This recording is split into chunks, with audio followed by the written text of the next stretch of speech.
Assalamualaikum, anda sedang menonton Sekilas Fakta 1 September 2022 bersama dengan saya Nusyaha Mama Amin.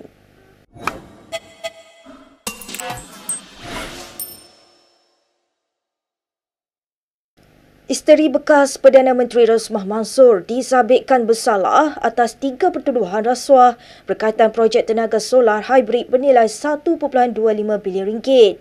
Mahkamah Tinggi Kuala Lumpur turut menjatuhkan hukuman penjara 10 tahun dan denda 970 juta ringgit sebagai ganti kepada hukuman penjara 30 tahun lagi. Hakim Muhammad Zaini Mazlan bagaimanapun membenarkan permohonan pembelaan agar hukuman ditangguhkan sementara menunggu rayuan di peringkat Mahkamah Rayuan. Zaini juga membenarkan ikat jamin 2 juta ringgit yang ditetapkan sebelum ini dikekalkan. Zaini dalam keputusannya berkata, Rosmah gagal membangkitkan keraguan munasabah terhadap hujah pendakwaan dan pembelaannya hanyalah penafian dan tidak diiringi dengan bukti berwibawa.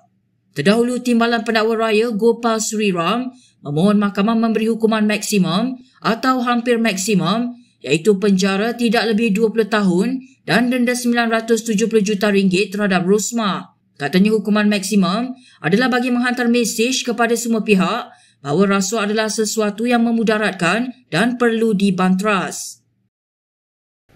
Baik, sementara itu Rosmah gagal menahan air mata ketika memohon Mahkamah Tinggi agar bersikap belas ihsan terhadapnya setelah didapati bersalah. Dalam keadaan teresak-esak, isteri Najib Razak itu berkata dia tidak pernah meminta rasuah atau menyeleweng wang dari mana-mana pihak. Bercakap dari kandang tertuduh, Rosmah mendakwa dirinya adalah mangsa dalam kes projek solar hybrid tersebut dan orang yang bersalah masih lagi bebas. Dia terus memohon belas ihsan mahkamah atas kedudukannya sebagai ketua keluarga ketika ini selepas suaminya Najib Razak menjalani hukuman penjara 12 tahun bagi kes rasuah SRC International. Terdahulu, peguam utamanya Jagjit Singh ketika berhujah untuk meringankan hukuman berkata, Rosmah telah banyak membuat sumbangan kepada negara dan rakyat, khususnya dalam penubuhan permata. Bagaimanapun, Timbalan Pendakwa Raya Gopal Sriram membantah dan menuntut hukuman maksimum terhadap Rosmah. Di kandang tertuduh, Rosmah turut didengar berkata, lebih baik bunuh saja saya. Dia berkata demikian ketika mendengar pendakwaan memohon hukuman penjara yang panjang dan denda yang besar dijatuhkan terhadapnya. Baik, kita ke perkembangan berikutnya. Lokman Nur Adam hari ini menggesa MKT UMNO mengambil tindakan disiplin ke atas naib Presiden parti itu Ismail Sabri Yaakob. Bekas ahli MKT UMNO itu mendedahkan beberapa perjanjian yang kononnya bocor di antara Perdana Menteri itu dan Perikatan Nasional. Hari semalam saya telah mendedahkan perjanjian MAE dengan Muhyiddin. Perkara nombor 7 ialah beliau bersetuju ataupun berjanji untuk tidak menukar peguam negara. Ini sangat salah. Bagaimana dia boleh adakan perjanjian dengan third party tentang bagaimana menguruskan negara.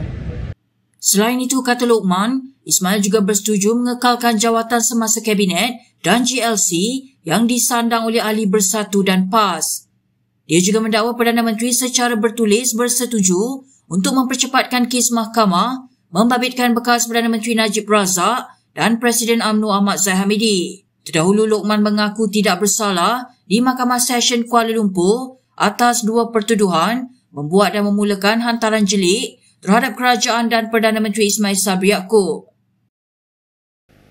Polis akan memanggil Timbalan Presiden PKR Rafizi Ramli berhubung kenyataannya yang didakwa berunsur fitnah terhadap Menteri di Jabatan Perdana Menteri Abdul Latif Ahmad. Ketua Polis Daerah Sentul, Beh Eng Lai mengesahkan pihaknya menerima laporan yang dibuat 2 hari lalu oleh pegawai khas Abdul Latif.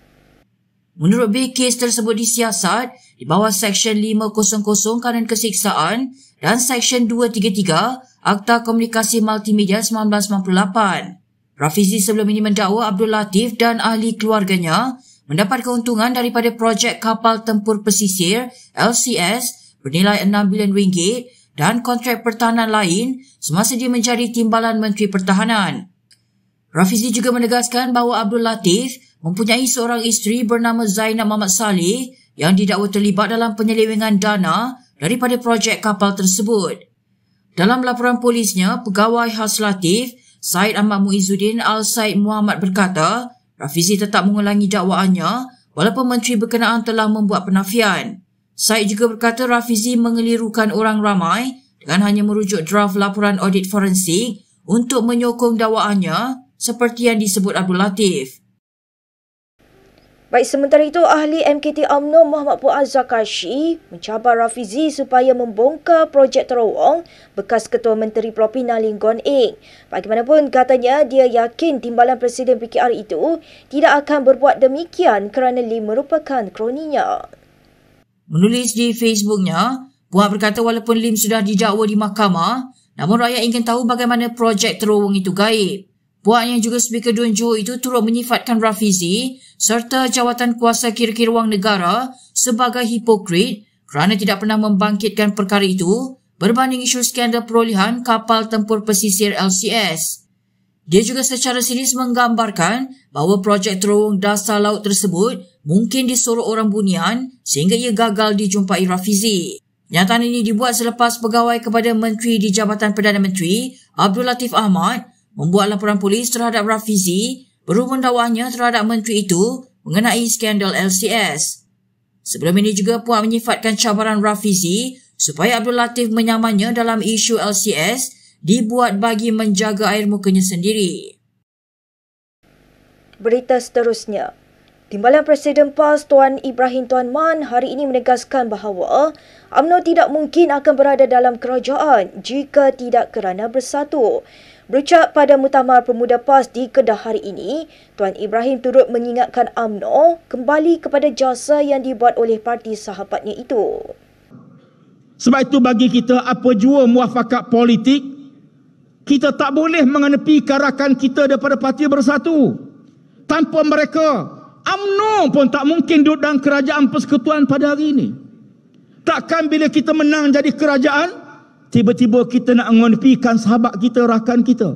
Kita berkawan waktu susah dan senang dalam menghadapi situasi yang gawat atau situasi tenang.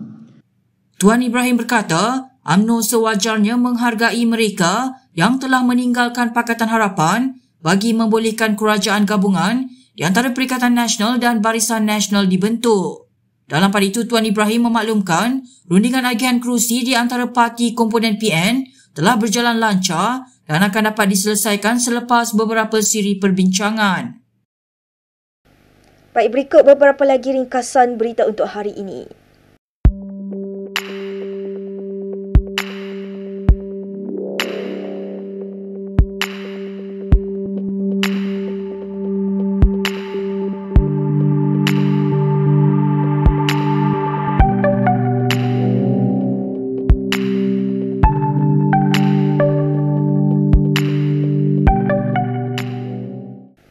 Sekian sahaja daripada saya, Nur Syah Mama Amin untuk Sekilas Fakta. Untuk lebih banyak berita, anda boleh melayari kinitv.com. Anda juga boleh mengikuti kami di Instagram, Twitter, YouTube dan Facebook. Salam hormat dan jumpa lagi.